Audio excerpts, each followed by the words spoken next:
Hey everybody, thanks for taking the time out to look at this video. For those who don't know me, my name is Ali. I'm from Phoenix, Arizona.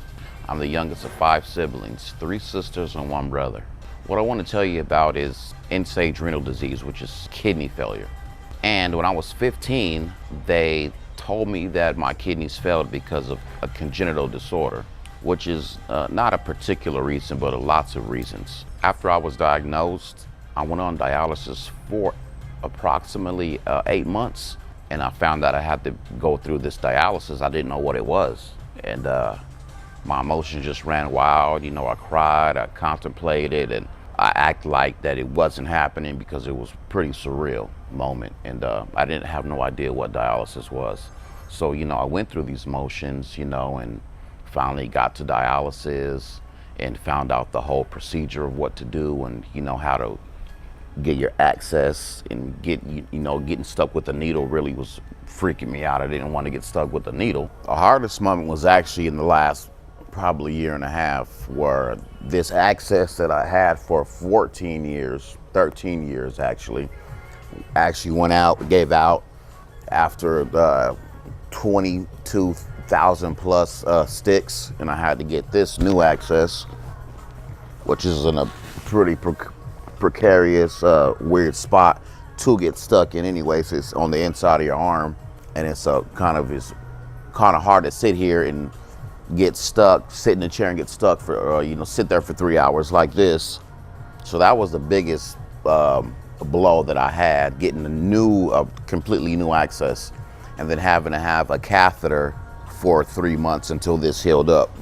Not be able to shower or do anything or get it wet or have to dress it twice a day. That was the biggest blow. So in the midst of dialysis, you have to acclimate yourself to all these different things. First off is, it's a pretty strict diet, a renal diet, which is a very low salt intake, and you have to get used to that first, getting your palate used to eating these different foods.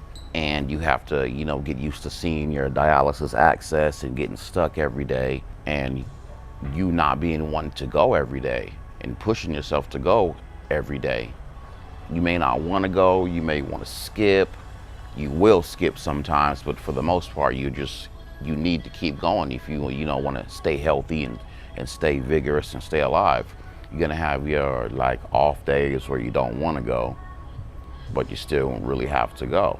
And all these emotions will be building up in you, like they did in me. And sometimes you're gonna have to, cry to let it out, or talk to someone, talk to family, friends. So I think the hardest part for me in this whole ordeal was accepting that something was, physically wrong with me, and being humbled enough to tell other people about my whole ordeal.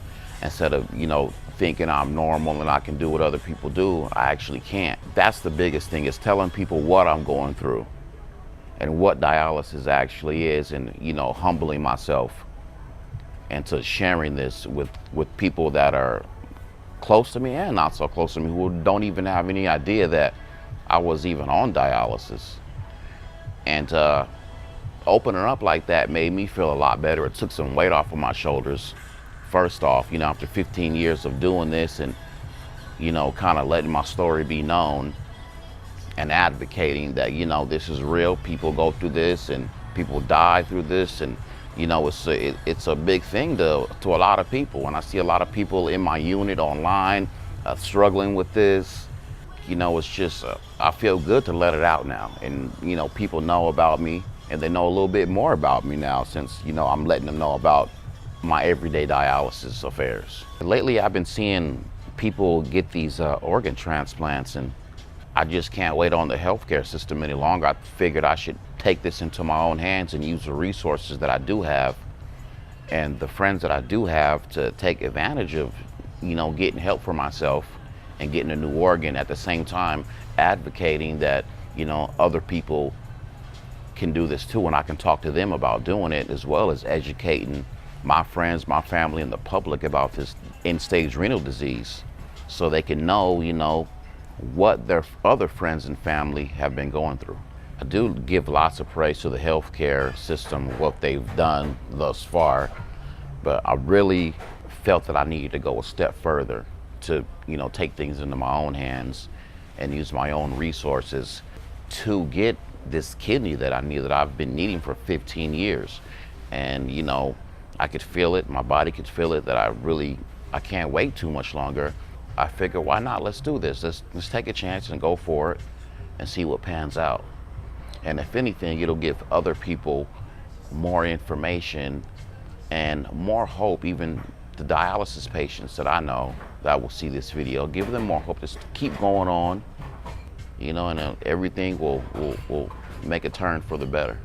Well, in return of getting the kidney, I've been thinking about this for some years now, and I never knew what I can give back. So what I want to give back is be an advocate and to inform people of what dialysis actually is, what it entails, and what goes on. So since I've started this campaign, I've had approximately 15 people reach out to me, give them information on who exactly to talk to and where to get their blood work done at to see if they're a potential donor. And out of those 15, I have 5 people that have done actual blood work and I'm waiting back to see if they are the O negative blood that I need. And on top of that, if they don't match, they also are testing to be a cross match. So when you do test, you don't necessarily have to test for me. You can cross match and test for another person. Thanks for listening to me for this time. And if you can't save my life, maybe you can save someone else's life by donating to them. You don't have to necessarily be a match for me, but for somebody else. Thanks again. I'm Ali. This is kind of my story. Make sure you go to the website Donor4Ali.com or click the link below.